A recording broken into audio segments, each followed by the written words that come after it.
Hi అండి. టాస్క్‌ని ఎంతో చక్కగా ఆడాల్సిన టాస్క్‌ని చండాలం చేసి పడేశారు మన సెలబ్రిటీస్ అనాలి. ఒకళ్ళకొకళ్ళు త్యాగం చేసుకోవడం, అస్సలు పెర్ఫార్మెన్స్ లేదు. దాంట్లో గివ్ అప్‌లు ఇచ్చేయడం. తర్వాత ఇమాన్యుయల్ స్ట్రాటజీ. మరి ఆ స్ట్రాటజీ అనేది ఎంతవరకు వర్క్ అవుతుంది ఏంటో మనకు తెలీదు గానీ, ఇమాన్యుయల్ స్ట్రాటజీ ఎలా వేస్తున్నాడంటే, ఇప్పుడు తనేంటంటే సహాయం చేస్తున్నట్టు చేయాలి.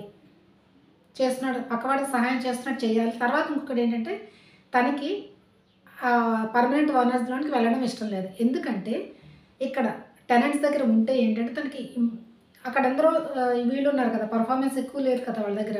స్ట్రాంగ్ కంటెంట్స్ అందరూ ఓనర్స్ దగ్గర ఉన్నారు. టెనెంట్స్ దగ్గర ఎవరు స్ట్రాంగ్ వాళ్ళు లేరు. తిను కూడా వెళ్ళిపోతే ఇక్కడ ఎవరు ఉండరు స్ట్రాంగ్‌గా. తిను కొంచెం కొంచెం ఆడతాడు కదా! వాళ్ళ మీద బెటరే కదా! మిగతా వాళ్ళకన్నాని. అందుకని చెప్పేసి తను ఇక్కడే ఉంటే తను ఎలివేట్ అవుతాడు. అంటే అందరికన్నా తను ఎక్కువ ఆడితే తను హైలైట్ అవుతాడు అని చెప్పి ఆలోచిస్తున్నాడు. అందుకని చెప్పేసి మధ్యలో రాము దగ్గరికి కూడా ఎలా అంటాడంటే, "నువ్వే ఆ ఓనర్స్ దగ్గరికెళ్ళడానికి ప్రయత్నం చెయ్యి" అని చెప్పేసి అని అంటాడు. అందుకే తన దగ్గర ఉన్న డాల్స్ కూడా తన దాంట్లో వేయడానికి కారణమే. ఏంటి, ఎలా జరిగింది ఏంటని అన్ని పాయింట్ టు పాయింట్ డిస్కస్ చేసుకుందాము. మరి నా ఛానల్‌ని ఫస్ట్ టైం చూస్తుంటే ప్లీజ్ సబ్స్క్రైబ్ చేయండి. తర్వాత లైక్ బటన్ క్లిక్ చేయండి. లైక్ చేస్తే ఇది మరి కొంతమందికి రీచ్ అవుతుంది అంతే. ఎంతకంటే ఎంతో కష్టపడి వీడియో అనేది చేయడం జరుగుతుందండి. కొంతమందిని చూస్తే ఒక సాటిస్ఫాక్షన్ ఉంటది. కష్టానికి ప్రతిఫలం అంటారు కదా! ఆ విధంగా. తర్వాత బెల్ పక్కన హైప్ అనేది ఉంటాది. ఆ హైప్‌ని క్లిక్ చేయండి. దీనివల్ల రీచ్ అనేది పెరుగుతుందంతే. అంటే చూసేవాళ్ళు పెరుగుతారు. అందుకని చెప్పేసి please like, share and subscribe. Subscribe చేయడం, లైక్ చేయడం అస్సలు మర్చిపోకండి. తర్వాత హైప్ బటన్ కూడా క్లిక్ చేయండి. తర్వాత ఇప్పుడు వెళ్దాము ఎపిసోడ్‌లోకి. ఏంటవుతుంది ఫస్ట్ స్టార్టింగ్ మనకు తెలిసిందే. కెప్టెన్సీ టాస్క్ కంప్లీట్ అయిపోయిన తర్వాత ప్రియ బాత్రూమ్‌లో యాక్చువల్ ఏంటంటే రీతు బాత్రూమ్‌లో ఉండి లిప్‌స్టిక్ అది వేసుకుంటూ ఉంటుంది అసలు. అప్పుడు ప్రియా వెళ్తుంది. ప్రియా వెళ్తూ "నువ్వు ఆహ్, నువ్వు ఇమాన్యుల్ అయితే ఇమాన్యుల్‌కి సింపతి పెరుగుతది. నువ్వు డెమోని కావాలనే చేస్తావు కదా!" అని అంటే, "ఆ! కావాలని చేయడం ఏంటి అది ఇది" అని అంటే పక్కనే ఉన్న ఎవరు డెమో పవర్ అంటే సింపతి తనకి రావడం ఏంటి, సింపతి నాకు కదా వస్తుంది. నా మీద ఇద్దరు అటాక్ చేస్తారు కదా! అంటాడు. ఇతను డెమో ఏం ఆలోచిస్తాడో తనకే తెలియాలి. ఆహ్, మెయిన్ టాస్క్ గురించి చెప్పుకుందాం. ఇది నార్మల్‌గా టచ్ ఇస్తూ ఉంటా. ముందు నేను ఒక లైవ్ ఎపిసోడ్ ఒకటి చేసుండాలి. తర్వాత మిడ్‌నైట్ టాక్స్ చేశాను. దీంట్లో అంటే విపులంగా పాయింట్ టు పాయింట్ అనేది నేను చెప్పాను. తప్పకుండా ఆ 2 వీడియోలు మీరు చూడండి. తర్వాత అందుకనేది కొంచెం కొంచెంగా నేను డిస్కస్ చేస్తున్నాను అనమాట. ఈ విధంగా వీళ్ళ మధ్య డిస్కషన్ అయితే అవుతుంది. తర్వాత ఏంటంటే సుమన్ శెట్టి ఉంటాడు కదా! సుమన్ శెట్టి, ఇమాన్యుయల్ మాట్లాడుతున్నప్పుడు ఇమాన్యుయల్ ఏడుస్తూ ఉండు. సో, సుమన్ శెట్టితో ఏమంటాడంటే, "నేను ఓడిపోయానని ఏడవటం లేదురా. యాక్చువల్లీ రీతు ఏంటంటే తను నాకు ముందు నుంచి ఫ్రెండ్. కానీ తను నా వైపు కాకుండా అటువైపు వాళ్ళ మీద ఎక్కువ చూపిస్తుంది. అందులో టెనెంట్స్ పార్టీనే కదా తను. ఓనర్స్ వైపు కాదు కదా! కానీ ఓనర్స్‌ని ఎక్కువ సపోర్ట్ చేస్తుంది. అందుకే నాకు చాలా బాధగా ఉందని" చెప్పేసి అంటారు. ఎందుకంటే వీళ్ళు బిగ్ బాస్ రాకముందు కూడా వీళ్ళిద్దరూ మంచి ఫ్రెండ్స్ అంట. అందుకని చెప్పేసి. తనూజ, ఇమ్ము తర్వాత ఎవరు రీతు ముగ్గురు కలిపి ఏడవడం గూడా చూసాం కదా! మరి అది దొంగ ఏడుపో తెలీదు రీతుని. అది దేవుడికే తెలియాలన్నమాట. ఈ విధంగా వీళ్ళు డిస్కస్ చేసుకున్న తర్వాత డైనింగ్ టేబుల్ మీద వీళ్ళ డిస్కషన్ అనేది చాలా ఇదిగా అనిపిస్తుంది. Owners discussion. ఓనర్స్‌లోని మనీష్ ఏమంటాడంటే, నాకు తెలిసింది భరణి ప్లస్ ఇమ్ము ఇద్దరు కలిసి నా మీద అటాక్ చేస్తారు. అందుకనే నేను వెళ్ళి భరణిది తన్నానని చెప్తా ఉంటాడు. భరణిని తన్నబట్టి భరణి ఏం చేశాడు మరి కింద కూడా తన్నాడు కదా! అదే తర్వాత ప్రియా అంటుంది, ఇమాన్యుల్ కూడా చాలా ఇదిగా ఆడాడు. రాంగ్ వేలో ఆడాడు అని చెప్తుంది. ఇమాన్యుల్ ఎక్కడ రాంగ్ వేలో ఆడాడు? మరోని భరణిని ఎలాగో వీళ్ళ పార్టీ కాదనుకుంటున్నా. అందుకే ఇమాన్యుల్, భరణి కలిపి మనీష్‌ని ఔట్ చేశారు. ఎప్పుడైనా అది ఇండివిడ్యువల్ టాస్కే, గ్రూప్ టాస్క్ కాదు. అసలు మెయిన్ అనేది వీళ్ళిద్దరే పెంట చేస్తారు శ్రీజ అండ్ ప్రియ. ఏంటంటే tenants versus owners versus tenants అని. అక్కడ టెనెంట్స్, ఓనర్స్ అనేది ఎక్కడా లేదు. అక్కడ ఇండివిడ్యువల్‌గా ఎవరో ఒకళ్ళే కెప్టెన్ అవ్వాలి. ఫస్ట్ కొన్ని గ్రూప్‌గా ఆడినా లాస్ట్‌లో వాళ్ళిద్దరూ మళ్ళీ కొట్టుకోవాల్సిందే.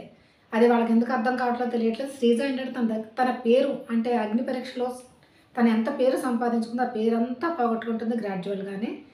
అది. ప్రియా అయితే బాగా చెప్తున్నది. తర్వాత మళ్ళీ ఏదో ఒక మాట అని తను కూడా నెగెటివ్‌లోనికే వెళ్తుందన్నమాట. ఇప్పుడు బిగ్ బాస్ ఏంటంటే టాస్క్ అనేది కండక్ట్ చేస్తాడు. అదేంటంటే బొమ్మల టాస్క్.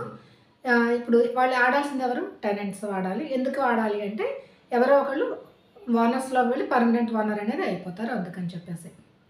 ఈ ఆట స్టార్ట్ చేసినప్పుడు ఫస్టు సంచాలక్‌గా ఎవరిని పెడతారంటే ప్రియానైతే పెట్టడం జరుగుతుంది. ప్రియా సంచాలక్‌గా వీళ్ళు ఓనర్ సంచాలక్‌గా గానీ, ఆ బాల్స్ వేయడం గానీ చాలా పాజిటివ్‌గా వేశారు. ఎటువంటి ఫ్రాడ్ మాత్రం చేయలేదు వీళ్ళు. చాలా బాగా ఆడారనే చెప్పాలి మనం. దేనికి అదే చెప్పుకోవాలి. అక్కడ సరిగ్గా లేనప్పుడు సరిగ్గా లేదని చెప్పుకోండి. ఇక్కడ సరిగ్గా ఆడారు కనుక సరిగ్గా ఉన్నారని చెప్పుకోవాలి. ప్రియా, శ్రీజ వీళ్ళిద్దరూ మంచిగా సపోర్ట్ చేయడం అయితే జరిగింది. ఇప్పుడు బాల్స్ ఒకటి ఒకటి వేస్తున్నారు. అక్కడ రౌండ్‌గా ఒకటి ఉంటే రౌండ్‌లో ఉండే వాళ్ళు పట్టుకోవాలి. ఒక స్టెప్ ముందుకొచ్చినా వాళ్ళు అవుట్ అయిపోతారని చెప్పేసి ప్రియా అయితే సంచాలుగా చెప్పడం జరిగింది. వీళ్ళు బాల్స్ వేసుకొని ఒక్కొక్కళ్ళు క్యాచ్ చేసి పట్టుకుంటారనమాట. పట్టుకున్నవన్నీ అక్కడ బాక్స్‌లో వాళ్ళ మీద పేరు రాస్తారు. వెళ్ళి దాంట్లో వేసుకోవాలన్నమాట. ఆ వేసుకుంటున్నప్పుడు కింద పడిపోయినా అది తీసేసుకొని వాటి బాస్కెట్‌లో వేసేసుకోవచ్చు. ఆ విధంగా వేసుకుంటారు. వేసుకున్న తర్వాత ఫ్లోరాది. ఫ్లోరాది రీతు ఫ్లోరా మీద అటాక్ చేస్తది. అటాక్ చేసి దాని దగ్గర ఉన్నవన్నీ తీసేసుకుంటుంది. తర్వాత ఫ్లోరా గేమ్ తనకి అర్థం కాదు. తను ఏం చేయాలో అర్థం కాకపోతే అప్పుడు ప్రియా అంటుంది, "ఫ్లోరా రా తెచ్చుకో, లాక్కో, లాక్కో" అని అంటుంటే అప్పుడు ఫ్లోరా బయటకు వచ్చి అప్పుడు ఫస్ట్ రాము దగ్గర తీసుకోవడానికి కొంచెం ప్రయత్నం చేస్తుంది. తర్వాత ఒక్కొక్కళ్ళ దగ్గర కొంచెం ప్రయత్నం చేస్తుంది. తర్వాత రీతు దగ్గరికి కూడా వెళ్తుంది. తనతో కూడా ఫైట్ చేసి సంజన దగ్గరికి వెళ్తుంది. సంజన దగ్గర తీసుకోవడానికి ప్రయత్నం చేస్తుంది. లాస్ట్‌లో ఎవరితో రీతుతోనే చాలా ఎక్కువగా తలపడుతుంది కానీ ఏమీ తీసుకోలేకపోతుంది. ఆ రౌండ్‌లోనేంటంటే ఫ్లోరా అవుట్ అయిపోతుంది. తర్వాత సంజన ఏముంటుందంటే, నా అంతట నేనే గివ్ అప్ ఇచ్చేస్తున్నాను. ఎందుకంటే నేను ఆల్రెడీ ఓనర్‌ని అయ్యాను కదా! ఓనర్ అవ్వలేదు, తను కెప్టెన్ అయింది కదా! ఇది పర్మనెంట్ ఓనర్ కదా! కానీ ఈ సంజనకి, ఇమాన్యుయల్‌కి ఇద్దరికీ గేమ్ మీద చాలా ఫోకస్ ఉంది. తనకు కూడా తెలుసు ఓనర్స్ వైపు వెళ్తే అందరూ స్ట్రాంగ్‌గా గై గైమని అరిచేవాళ్ళు. తను నోరెత్తలేదు. టెనెంట్స్ దగ్గర ఉంటే కొంచెమన్నా ఫుటేజ్ వస్తుందని చెప్పి. ఎందుకంటే ఇక్కడ ఉండగానే దొంగతనాలు చేసింది, కెప్టెన్ అయింది, అన్నీ చేసింది కదా! ఒకవేళ టెనెంట్స్, ఓనర్స్ మధ్యన మళ్ళీ కెప్టెన్‌షిప్ పెట్టినా టెనెంట్స్ ఎలాగైనా కొంచెం వీక్‌గా ఉన్నారు కనుక ఈ గ్రూప్ నుంచి మళ్ళీ తను రావచ్చు కూడా. అందుకని చెప్పేసి సంజన అయితే గివ్ అప్ ఇచ్చేస్తుంది. నేనైతే ఆల్రెడీ అయ్యాను చెప్పేసి ఓకే అని చెప్పేసి ఫస్ట్ రౌండ్‌లోనేంటి వీళ్ళిద్దరూ అవుట్ అయిపోతారు. నెక్స్ట్ రౌండ్ మొదలవుతుంది. నెక్స్ట్ రౌండ్ మొదలైనప్పుడు ఏంటంటే ఎవరో శ్రీజని సంచాలకుగా పెడతారనమాట. శ్రీజ సంచాలకుగా పెట్టినప్పుడు మళ్ళీ సంజన, ఫ్లోరా పక్కకొచ్చేస్తారు. బిగ్ బాస్ ఏమంటారంటే, మీరు ఇద్దరు కలిపి ఆ టెనెంట్స్‌ని ప్రొటెక్ట్ చేయవచ్చు. ప్రొటెక్ట్ చేయొచ్చు. వాళ్ళకి కావాల్సింటే బాల్స్ అని కూడా మీరు వేయొచ్చు అని చెప్పేసి. అంటే వీళ్ళు కూడా ఆడొచ్చు. కానీ వీళ్ళకి పాయింట్స్ దొరకవు. వాళ్ళకి హెల్ప్ అయితే చేయొచ్చు అని చెప్తారు. అప్పుడు శ్రీజ మళ్ళీ రూల్స్ అనేది పెడుతుంది. ఏంటంటే బాల్స్ వేస్తున్నప్పుడు కిందన పడిపోయినప్పుడు ఈ రౌండ్ నుంచి ఆ రౌండ్‌కి జంప్ చేసి తీసుకోవడం అయితే జరుగుతూ ఉండేది. శ్రీజ ఏమంటుందంటే జంప్ చేయడానికి వీల్లేదని అంటుంది. ఓకే. వేయడం వల్ల అందరూ తీసుకుంటూ ఉంటారు. రాము అనుకుంటా. రామునో ఎవరో జంప్ చేయడానికి ప్రయత్నిస్తే లేదు జంప్ చేయకూడదంటే మళ్ళీ నార్మల్‌గా వచ్చేస్తారు. వాళ్ళందరూ కలెక్ట్ చేసుకుంటారు. వెళ్ళి మళ్ళీ వాళ్ళ వాళ్ళ బాక్సుల్లో అయితే పెట్టుకోవడం జరుగుతుంది. ఇప్పుడు రీతు డ్రామా చూడాలి. రీతు ఏంటంటే తెలుసు రీతుకి. ఎందుకంటే సంజనాకి, రీతుకి గొడవవుతుంది. సంజనాకి, రీతుకి గొడవవుతుంది కొంచెం. ఇప్పుడు వీళ్ళిద్దరూ తిని మీద పడి తీస్తారని కూడా తెలుసు. అందుకని సుమన్ శెట్టితో మా నార్మల్‌గా ఏం మాట్లాడుతుందంటే, మనిద్దరం ఆడదాము నువ్వు అని చెప్పేసి తినతో అంటూ ఉంటుంది. తర్వాత రాముతో కూడా కొంచెం పెట్టుకుంటుంది. ఏంటంటే, మన ఇద్దరిలో ఎవరైనా ఒకళ్ళమైతే బానే ఉంటుంది. అందుకని చెప్పేసి మనిద్దరం కలిసి ఆడదాం అన్నట్టుగా ఉంటే రాము కూడా ఓకే అన్నట్టుగా అంటాడు. అన్న తర్వాత ఏమవుతుందంటే ఇప్పుడు రీతు ఉంటుంది కదా! రీతు ఏంటి సుమన్ శెట్టి దగ్గరికి వెళ్ళదు ఫస్ట్. ఇప్పుడు వాళ్ళందరూ వాళ్ళ వాళ్ళ బ్యాగ్స్ పట్టుకొని నించున్నప్పుడు ఎవరు శ్రీజ అంటుంది, "సంజన వెళ్ళి లాక్కోవచ్చు నువ్వు" అని చెప్పేసనంటే సంజన, ఫ్లోరా ఇద్దరు వెళ్ళి లాక్కోవడం మొదలు పెడుతూ ఉంటారు. ఫస్ట్ సుమన్ శెట్టి దగ్గరికి లాక్కోవడం వెళ్తుంటే సుమన్ శెట్టి ఏంటంటే ఇలా ఇలా చేతుల్ని అంటాడు అంటే నెట్టేస్తూ ఉంటాడు మాట ఇలా చేతుల్ని. నెట్టేస్తూ ఉంటుంటే ఏంటంటే సంజనకి అదేంటంటే కొట్టినట్టు అనిపిస్తది. ఇప్పుడు సుమన్ శెట్టి ఒకసారి గట్టిగా విదిలిస్తాడు సంజనాది. సంజన చేయి వెళ్ళి ఫ్లోరాకి తగులుతుంది. ఫ్లోరా మూతికి తగులుతుందనమాట. అది. అలా కూడా తగులుతది. తర్వాత ఈ విధంగానే కొట్లాటలు అవుతాయి. కొట్లాటలంటే కొట్లాట కూడా కాదు. ఇలా విదిలిస్తాడు అంతే. ఆ విదిలించడానికి సంజన ఏంటంటుందంటే, లేదు నన్ను కొడుతున్నాడు అని చెప్పేసి 2, 3 సార్లు అనడం వల్ల అప్పుడు శ్రీజ ఏం చేస్తుందంటే సుమన్ శెట్టిని ఔట్ ఆఫ్ ది టాస్క్ అంటే అవుట్ అయిపోయాడని చెప్పేస్తుంది. అప్పుడు సుమన్ శెట్టి కోపం వచ్చి ఒక కాలుతదంత అనేసి వెళ్ళిపోతాడు. అది చేసిందే తప్పే. సుమన్ శెట్టి కాలు పెట్టి కొట్టకూడదు. బట్ తనేంటంటే నేను చేతులు ఆపుతున్నాను అంతేగాని నేను ఎవరిని కొట్టలేదని చెప్పేసి తను చెప్తాడు. అప్పుడు సుమన్ శెట్టి పక్కకొచ్చేస్తాడు. పక్కకొచ్చింది ఇక మిగిలింది ఎవరు? వీళ్ళు రీతు తర్వాత తర్వాత ఇప్పుడు శ్రీజ ఏమంటుందంటే సుమన్ శెట్టిని అవుట్ చేస్తాను తర్వాత కౌంట్ చేసేసి తర్వాత మళ్ళీ ఇంకొకరిని చేస్తానంటుంది. అప్పుడు రీతు ఏమంటుందంటే అదెలా చేస్తావు నువ్వు? రౌండ్‌కి ఒకళ్ళనే నువ్వు అవుట్ చేయాలి అని చెప్పేసి అంటుంది. అన్న వెంటనే అప్పుడు రీతు దాంట్లోనే అసలు తక్కువ ఉంటాయి. మిగతా వాళ్ళందరిలో ఎక్కువగానే ఉంటాయి. అప్పుడు శ్రీజ మాట మార్చేసి ఏమంటుందంటే, ఆహా! సరే ఓకే. నేనేమో ఇప్పుడు ఈ రౌండ్‌కి సుమన్ శెట్టి బిగ్ బాస్ అడుగుతారు. ఎవరు అవుట్ అయ్యారంటే సుమన్ శెట్టి అవుట్ అయ్యాడని చెప్తుంది. అప్పుడు సంజన ఏమంటుందంటే, అదెలా నువ్వు చేస్తావు? ఫస్ట్ అన్నా కౌంట్ చేసి ఇంకొకరిని తీస్తావన్నావు. ఇప్పుడు సడన్‌గా రీతు తక్కువగా ఉండేసరికి ఆ విధంగా నువ్వు పార్షియాలిటీ చూపిస్తున్నావు. మీరిద్దరు ఫ్రెండ్స్ అది ఇది అని చెప్పేసి అని అంటుంది. అప్పుడు రీతుకి కూడా కోపం వస్తుంది. రీతు కూడా అంటుంది, ఫ్రెండ్షిప్ లేదు అదేమీ లేదనంటే, మేము చూసాంలే నీ ఫ్రెండ్షిప్ అది ఇది. నువ్వు అంతగా సరైన దానివైతే భరణికి ఎందుకు అవుట్ చేస్తావు అసలు? అక్కడ కూడా నువ్వు తప్పే చేసావు. అక్కడ కూడా పార్షియాలిటీ చూసి నీ ఫ్రెండ్‌నే గెలిపించావు అది ఇది అని చెప్పేసి అంటుంది. తర్వాత ఇలా తిట్టుకోవడం అయితే అవుతుంది రీతు ఎవరు సంజన. నిజమే కదా! భరణిని ఏం చేసింది? ఏంటి భరణికి ఏంటంటే నేను స్టాప్ చెప్పిన వెంటనే ఆగిపోవాలని చెప్పేసి అనడం. ఆ టైంలో ఏంటంటే డెమోన్‌కి ఇటువైపు భరణి, ఇటువైపు ఎవరు ఇమాన్యుల్ ఇద్దరు వస్తున్నారని చెప్పేసి అప్పుడు స్టాప్ చెప్పింది. స్టాప్ చెప్పిన వెంటనే అసలు భరణి 3 సార్లు టచ్ చేస్తాడు. తర్వాత ఇమాన్యుల్, తర్వాత ఎవరు డెమో ముగ్గురు ఆడుతూనే ఉన్నారు కానీ భరణి మాత్రం అవుట్ అనేది చేసింది. అందుకని చెప్పి సంజన పేరెత్తుతుంది. నువ్వు భరణి గారిని అవుట్ చేస్తావు కదా! మాకు తెలిసిన నువ్వు ఎంత న్యాయంగా ఆడతావు వీళ్ళలాగా ఇద్దరు కొట్టుకోవడం జరుగుతుంది. నెక్స్ట్ రౌండ్ అనేది స్టార్ట్ అవుతుందన్నమాట. ఆ నెక్స్ట్ రౌండ్‌లోనేమో హరీష్‌ని అనుకుంటా సంచాలకుగా పెడతారు. అప్పుడు ఇంకెవరు మిగులుతారు? రీతు మిగులుతుంది. తర్వాత రాము, ఇమాన్యుల్ వీళ్ళ ముగ్గురైతే మిగులుతారు. ఇప్పుడు రీతుకి తెలుసు. ఇప్పుడు సంజన, ఫ్లోరాతో ఇద్దరితో గొడవయింది. తర్వాత సుమన్ శెట్టి. కనుక సుమన్ శెట్టి దగ్గరికి వెళ్ళి అడుగుతుంది, నువ్వు ఎలాగైనా నన్ను ప్రొటెక్ట్ చేయి, వాళ్ళు ఎలాగ ఇద్దరైనా నా మీద పడతారు ఎలాగైనా సరేనా అది ఇది అని అంటారు. అప్పుడు సుమన్ శెట్టి అంటాడు, వాళ్ళు నా గోరు పెట్టి రక్కేస్తున్నారు, నాకు కోళ్ళు తగిలిపోతున్నాయి, నేనేం చెయ్యలేను అంటాడు. చక్కగా నిజం వాళ్ళు గోళ్ళు తగిలిస్తే నేను చేయలేనని చెప్పేస్తుంటే అన్న అన్న అన్న అంటది. తను వెళ్ళిపోతాడు. బెల్ మోగిన తర్వాత బజర్ రింగ్ అవుతుంది కదా! అప్పుడు సుమన్ శెట్టి వెళ్ళి రీతుదే తీయడం మొదలు పెడతాడు అనమాట. అవును కదా! రీతు మీరు అందరివి లాగింది కదా! మరి తంది లాగిస్తే ఏంటి? గట్టిగా ఏడుస్తుంది, అన్న వద్దు తీయ అన్న తీయొద్దు అని చెప్పేసి అంటాడు. సుమన్ శెట్టి కొంచెం తీసేసి పక్కన రాము దాంట్లో ఇమాన్యుల్ దాంట్లో వేస్తూ ఉంటాడు. రాము దాంట్లో దీనికంటే ముందుగా మర్చిపోయాను ఒకటి చెప్పడం. ఫస్ట్ రౌండ్‌లోనే ఏం చేస్తుందంటే ఈ రీతు రాము అక్కడ నించుంటాడు. రాము నించున్నప్పుడు రాము దాంట్లో అన్నీ తీసేస్తుంది. ఒకటి ఒకటి ఒకటి అన్నీ తీసేస్తుంటుంది. అప్పుడు రాము అస్సలు ప్రొటెక్ట్ చేసుకోడు. అలా నించుంటాడు. నించుంటే ఇమాన్యుల్ అంటాడు, నువ్వేంటి ప్రొటెక్ట్ చేసుకో అంటే ఇక్కడ ఉన్న వాళ్ళందరూ కూడా అంటారు, రాము నువ్వు చేసుకో అని అంటాడు. చేసుకోమంటే చేసుకోడు, అలా నించుంటాడు. నించుంటుంటే రాము ఎందుకు అసలు నించున్నావు అని అడిగితే రాము ఏమంటాడంటే అసలు నువ్వు నేను ఇద్దరం కలిసి ఆడదాం అన్నది. ఆడిన తర్వాత తన దాంట్లో నన్ను తీసేసుకుంటే నేనేం చేయాలో అర్థం నేను అందుకే ఉండిపోయాను. అందుకే నేనేం ప్రొటెక్ట్ చేసుకోలేదని చెప్పేసి రాము ఇమాన్యుల్‌తో చెప్తాడు తర్వాత. తర్వాత చెప్తాడు. అందుకే తను అలా ఉండిపోతాడట ఏం తీసుకోకుండా అని. అది మాట. తర్వాత ఏంటవుతుందంటే ఇప్పుడు థర్డ్ రౌండ్‌లో ఎవరుంటే తనుజ కూడా ఉంటుంది కదా! ఎవరు రీతు, రాము, తనూజ తర్వాత ఇమాన్యుల్ వీళ్ళ నలుగురు ఉంటారు. నలుగురు ఉంటే ఇప్పుడు ఫస్ట్ ఎవరి మీద? రీతు మీదే అటాక్ చేస్తారు వీళ్ళందరూ.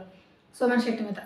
గట్టిగా అరుస్తుంది రాము. నిజంగానే రీతు ఆడిన విధానం అయితే బాగుంది. ఫిజికల్‌గా చాలా మెంటల్‌గా స్ట్రాంగ్‌గా ఉంటే చాలా బాగా ఆడింది. లేకపోతే దెయ్యం పట్టినట్టు అరుస్తూనే ఉన్నదనుకో. అన్న అన్న అని చెప్పేసి అరుస్తుంది. కానీ సుమన్ శెట్టి కొంతసేపు లాగుతారు. తర్వాత సంజన, ఫ్లోరా ఇద్దరు దాన్ని పట్టేసుకొని దాంట్లో ఉన్నదాన్ని తీసేసి తనుజ దాంట్లో, ఇమాన్యుల్ దాంట్లో, రాము దాంట్లో వీళ్ళ ముగ్గురులో వేసేస్తారు. రీతుది అయితే ఖాళీ అయిపోతుంది. రీతుది ఆ టైంలో ఖాళీ అయిపోతుంది. ఖాళీ అయిపోయిన వెంటనే ఏం చేస్తుందంటే అలా పట్టుకొని కొద్దిసేపు ఏడుస్తుంది. తర్వాత అంటారు ఆడు అని చెప్పేసి అప్పుడు ఏం చేస్తుందంటే తనుజ ఒక మాట అంటుంది. ఏంటంటే రీతు సైగ చేస్తున్నట్టు రాముకి, నువ్వు తనుజ దాంట్లోంచి లాగే అని చెప్పేసి. తనేమో లాక్కుండా అలా నించుంటాడు. ఎందుకంటే తను రీతుని అక్క అంటాడు, తనుజాని కూడా అక్క అంటారు కదా! అందుకని చెప్పేసి. అప్పుడు తనుజ కోపం వచ్చి అంటుంది, నువ్వు రాముకు సైగ చేసి నువ్వు నా దాంట్లో తీసేయమంటున్నావు అని అంటుంది. లేదు నేను తీయమనలేదు, రాము చెప్పరా అని అంటే ఫస్ట్ తనుజ అడిగినప్పుడు ఇలా ఊపుతాడు. తర్వాత మళ్ళీ రీతు అడిగేసరికి నేను చెప్పాను అని చెప్పానంటే లేదని చెప్పేస్తాడు. తను అటు ఇటు అడుగుతుంటే తిని వైపు చెప్తున్నాడు, తను అడిగితే తన వైపు చెప్తున్నాడు. అసలు కరెక్ట్‌గా చెప్పాలి అసలు తన వల్లే అక్కడ గొడవ అయిందని చెప్పేస్తుంది. రామి కన్నింగ్ నేచర్‌తో ఆడాడా? లేకపోతే ఇద్దరికి చెప్పలేక ఆడాడా అనేది క్వశ్చన్ మార్క్ నిజంగానే. నాకెందుకో కొంచెం కన్నింగ్‌గా కూడా అనిపించాడు. మరి కరెక్ట్‌గా చెప్పొచ్చు కదా! తిను అంత గట్టిగా అడుగుతున్నప్పుడు, తను అంత గట్టినప్పుడు స్టాండ్ తీసుకొని తను అనలేదని చెప్పాలి. అన్నావంటే అన్నాడని చెప్పాలి. తినడు తనుజ అడుగుతున్నప్పుడు అంటాడు. మళ్ళీ రీతు అడుగుతున్నప్పుడు లేదని అంటాడు. అప్పుడు రీతు గట్టిగా ఫైర్ అయిపోయి విను నువ్వు చెవులు ఎక్కడో పెట్టుకొని ఉండడం కాదు, చెవులు ఎక్కడ పెట్టుకొని తను ఏం చెప్తున్నాడో నువ్వు వినని చెప్పి గట్టిగా అయితే క్యాకులేస్తుంది. ఇంకా ఆ విధంగా తనూజ అనేసరికి ఇంకా రీతు మండిపోతుంది. ఏం చేస్తుందంటే రీతు తనూజ దగ్గరికి వెళ్ళి లాక్కోవడానికి ప్రయత్నం చేస్తుంది. ఆ టైంలోని సంజన, ఫ్లోరా వచ్చి దానికి హెల్ప్ చేద్దామని వద్దు నేను ఒక్కదాన్ని ఇండివిజువల్గా నేను ఆడతాను, నాకు ఎవరు హెల్ప్ చేయొద్దని చెప్పేసి అని అంటుంది. చాలా కింద పడి పైన పడి చాలా ఇదిగా చేస్తుంది. ఆడడం మాత్రం ఆడుతుంది. చాలా ఆడుతుంది. తర్వాత తనవన్నీ కింద పడిపోవడం, దాంతో ఏంటంటే తనూజ ఆ రౌండ్లోంచి అవుట్ అయిపోతుంది అనమాట. ఫస్ట్ తనూజ చాలా ఇదిగా ఆడుతుంది. అయినా తను ప్రొటెక్ట్ చేసుకొని తను అక్కడికి వచ్చేస్తుంది. వచ్చేసిన తర్వాత రీతు అన్నీ పడిపోతే రీతు ఏం చేస్తుందంటే అప్పుడు రాము దగ్గరికి రాము అవన్నీ తీసేసి వేసేసుకుంటుంది. తర్వాత అప్పుడు తీసేసుకుంటే అప్పుడు ఇమాన్యుల్ అంటాడు, రాము నువ్వేంటి అలా ఉన్నావు, నువ్వు తీసుకో అని చెప్పానంటే తను తీసుకోకుండా అలా ఉండిపోతాడు. ఉండిపోయిన తర్వాత అప్పుడు ఇమాన్యుల్ ఏం చేస్తాడంటే తనలో ఉన్న తీసి తన దాంట్లో వేస్తాడు. ఇదే ఇమాన్యుల్ స్కెచ్ ఆడుతున్నాడు. ఎందుకంటే తన దగ్గర ఇవ్వాల్సిన అవసరం లేదు. ఎందుకు ఇస్తున్నాడు? అయ్యో పాపమని ఇస్తున్నాడా, లేకపోతే నేను టెనెంట్స్ దగ్గరే ఉండిపోవటం, నా దగ్గర జీరో అయిపోయినా పర్వాలేదని చెప్పేసి ఇస్తున్నాడు అనమాట. తర్వాత ఇమాన్యుల్ ఆట సంజన అర్థం చేసుకుంది.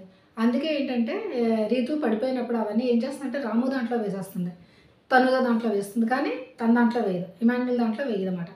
ఆ రౌండ్లో బజర్ మోగితే అప్పుడు రీతు అనేది అవుట్ ఆఫ్ ది టాస్క్ అయిపోతుంది. అప్పుడు తనూజాకి క్లారిటీ వచ్చేస్తుంది. తనూజ ఏమనుకుంటుంది, ఇప్పుడు పడుతుంది అని చెప్పేసి అనుకుంటుంది. ఈ ఈ రౌండ్లో ఏంటంటే ఎవరు ఫ్లోరా కానీ సంజన కానీ సుమన్ శెట్టి కానీ వీళ్ళు ముగ్గురు ఇన్వాల్వ్ అవ్వరు. ఒక్క రీతు మాత్రం వచ్చి అన్నీ సంజన అవన్నీ తీసేయడం జరుగుతుంది. సంజన కదా తన పేరంటే మర్చిపోతాను ఇప్పుడు, తనూజావి అన్నీ ఒకటి ఒకటి ఒకటి ఒకటి అన్నీ తీసేస్తూ ఉంటుంది అనమాట. తీసేసి రాము దాంట్లో వేస్తుంది, కొన్ని ఇమాన్యుల్ దాంట్లో కూడా వేస్తుంది రీతు అనేది. తర్వాత కొన్ని కిందన కూడా చాలా వరకు తనుజ కూడా చాలా ప్రొటెక్ట్ చేస్తుంది, కింద పడిపోయి ఇలా పెట్టుకొని ఉంటుంది.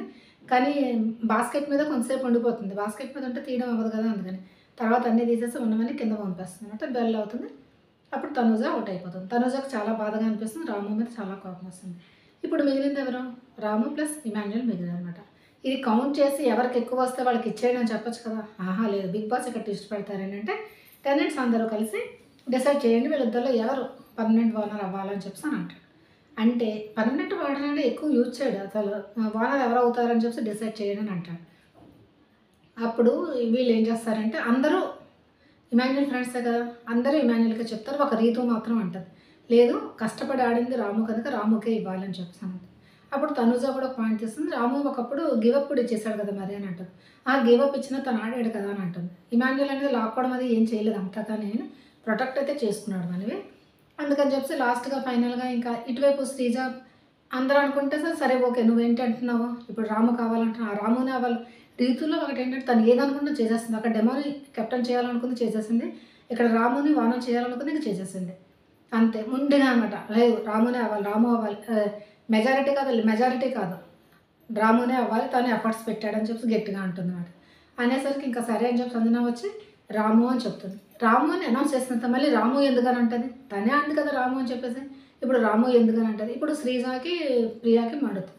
శ్రీజ అంటే దేంటి నువ్వే కదా ఇప్పుడు రాము రాము అని, ఇప్పుడు రాము అని అంటే మళ్ళీ రాము ఎందుకని అంటావు, నువ్వు ఏంటి ఒక మాట ఉందో నువ్వేం మాట్లాడుతున్నావు నీకు తెలుసా అంటే, నువ్వు నోరు మూసుకో, నువ్వెందుకు మా విషయంలో కలిసినావు, నువ్వు వింటూ ఉండంతే అని చెప్పి తన మీద గట్టిగా కేకలేస్తుంది. అసలు రీతు నిన్న బిహేవియర్ చూస్తే ఏదేదో పూనకం వచ్చిన వాళ్ళు ఊగుతారు కదా, అలా ఊగిపోతూ ఉన్నది ఆ మనిషి అలాగా. తర్వాత ఇంకా రామునే అందరూ కలిపి అనౌన్స్ చేయడం అయితే జరుగుతుంది. ఇంకా రాము అంటే సంతోషపడ్డ ఏమైనా ఇలా బుర్రొచ్చుకొని వెళ్ళిపోతాడు. కానీ తను కరెక్ట్ టైంలో కరెక్ట్గా సమాధానం చెప్పుకుంటే ఇంత గొడవ అయ్యేది కాదు. అన్నదని చెప్పాలి, అందరూ చెప్పట్లేదు, అలాగే తను చెప్పకపోవడం వల్ల మెయిన్ అనేది ప్రాబ్లం అయింది. మరి అది తను కావాలని చేస్తాడా, లేకపోతే ఎవరిని నొప్పించకూడదని చెప్పి సైలెంట్గా ఉన్నాడు, ఎవరు ఇటువైపు పడితేమో అని చెప్పడం అది కరెక్ట్ కాదు. రాము మాత్రం ఆ బిహేవియర్ ఉంటే మార్చుకోవాలి. ఇప్పుడైతే బాగుంది, నెక్స్ట్ టైం ఇంకా ప్రాబ్లం అవుతుంది తనకైతే.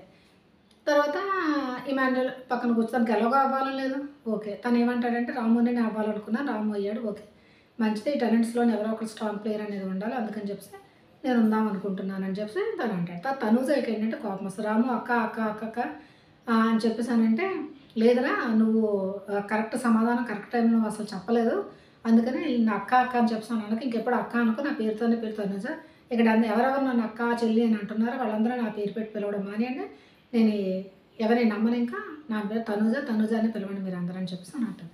నిజంగా దీంట్లోనైతే తనుజానే విన్నారు, తను న్యాయంగా ఆడింది, తనని ఎవరైనా ప్రొటెక్ట్ చేద్దామని వచ్చినా వద్దు నా అంతటి నేను ఆడుకుంటానని చెప్పేసి ఆడడం అయితే తనుజ చాలా బెస్ట్గా ఆడిందని చెప్పాలి. తర్వాత ఏంటవుతుంది, ఎవరు అందరూ కూర్చున్నప్పుడు మనీష్ అంటాడు ఏంటంటే అసలు ఈ గేమ్లో అన్నింటిలో తనుజానే విన్నారు, అయ్యింది రాము అయ్యాడు బట్ తనుజ విన్నారు, తను బాగా ఆడిందని చెప్పేసి మనీష్ నోటి నుంచి ఆ మాట వినడం అనేది చాలా చాలా ఆశ్చర్యకరంగా అనిపిస్తుంది. బట్ రాము అయితే ఇప్పుడు పర్మనెంట్ ఓనర్ అయితే అయ్యాడు. తర్వాత ఇంకోటి ఏంటంటే కెప్టెన్సీ టాస్క్లో రీతుకు కొంచెం బ్యాడ్ నేమ్ వచ్చిందని డెమో పవన్ ఒక్కొక్కళ్ళ దగ్గరికి వెళ్ళి రీతు గురించి చెప్పడం, ఇది చాలా వర్స్ట్గా అనిపించింది నిజంగా. డెమో పవన్ ఈ విధంగా చెప్పడం అనేది తనది ఇది తన డిగ్నిటీ తను మెయింటైన్ చేయాలి కదా, చెప్పుకోవాలంటే రీతు వేళ్ళు ఒక్కొక్కరి దగ్గర చెప్పుకోవాలి, నేను ఇలా రియాక్ట్ అయ్యాను, నేను ఇలా అనుకున్నాను, అందుకే నేను ఇలా చేశానని చెప్పి తన తరపున తినేయడం ఏంటి? డెమో పర్ఫార్మెన్స్ చాలా బాలేదు. మరి కెప్టెన్సీ టాస్క్ ఎలా చేస్తాడో లేదు. కెప్టెన్సీ బ్యాడ్జ్ అయితే తగిలించడం అవుతుంది. అక్కడ స్పీచ్ కూడా ఇచ్చాడట డెమో. కానీ ఆ స్పీచ్‌ని అయితే బిగ్ బాస్ కట్ చేసి పడేశాడు. నాయనా నువ్వు ఎలాగో నాకు తెలుసు. నీ స్పీచ్ అవసరం లేదని చెప్పి కట్ చేశాడో మరేమో తెలీదు. నాగార్జున సార్ ఒకవేళ కెప్టెన్సీ టాస్క్ క్యాన్సిల్ చేసినా చేయొచ్చా? చెయ్యరేమని. ఎందుకంటే అయిపోయింది. బ్యాడ్జ్ పెట్టేస్తారు కనుక అయిపోయింది. ఇంక టాస్క్ అనేది క్యాన్సిల్ చేయడం అనేది ఉండదు. ఎందుకంటే అంతగా అయితే బిగ్ బాస్ అన్నాడు నేను అర్జునుడిలా మధ్యలో దిగుతాను అన్నాడు కదా! ఆ టైంలోనే దిగి లేదు ఈ టాస్క్‌ని ఇన్‌కంప్లీట్ చేసేసి క్యాన్సిల్ చేసేయవచ్చు కదా! అలాగేం చేయలేదు కదా! అందుకని దానికి డెమో తప్పు కూడా లేదు. తను వాడాడు ఆడిన విధంగా. సంచాలకుడు అంతా తప్పు. సంచాలకే ఫుల్ డోసేజ్ అనేది ఇస్తారు ఈసారి నాగార్జున సార్. మర్చిపోయి నాగార్జున సార్ ఈ వీక్ అడిగే క్వెషన్స్ ఏంటనేది వీడియో కూడా చేశాను. ప్లీజ్ అది కూడా చూడండి. తర్వాత లైక్ పక్కన హైప్ అనేది బటన్ ఉంటుంది. ఆ హైప్ బటన్‌ని క్లిక్ చేయండి. అప్పుడు రీచ్ అనేది బాగా పెరుగుతుంది. అందుకని సబ్స్క్రైబ్ చేయడం అస్సలు మర్చిపోకండి. ఓకే. బాయ్.